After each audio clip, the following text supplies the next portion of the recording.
Voting trend में क्या फेरबदल हुआ है। अब वोटिंग ट्रेंड क्या कहते हैं और कौन इस हफ्ते बेघर हो सकता है, क्या आ रही है खबर, मैं हिना कुमावत आपको फिल विंडो पे बताऊंगी।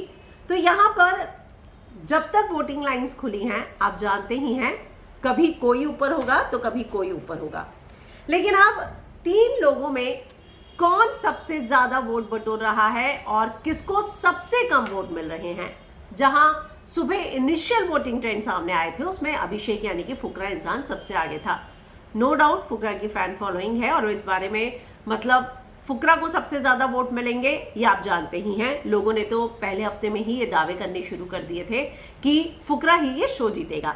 हालांकि मैं ये कहूंगी this is too early to predict anything, but still Fukrey को फिलहाल इन तीनों में सबसे ज्यादा वोट मिल रहे हैं।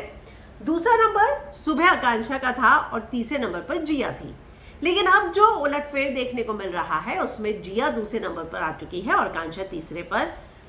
जिया दोस्त है फुकरा की और फुकरा के फैंस जिया को वोट करेंगे। पर यहां सबसे बड़ा ट्विस्ट ये था कि अब जब फुकरा भी नॉमिनेटेड है तब फुकरा के फैंस फुकरा को बचाने की सोचेंगे ना, आप जिया को तो नहीं करोगे। अब जैड के फैंस क्या आकांक्षा के लिए वोट कर रहे हैं, लेकिन जिया फिलहाल ऊपर आ चुकी है और आकांक्षा को कम वोट मिल रहे हैं, यानी कि आकांक्षा बॉटम में जा चुकी है।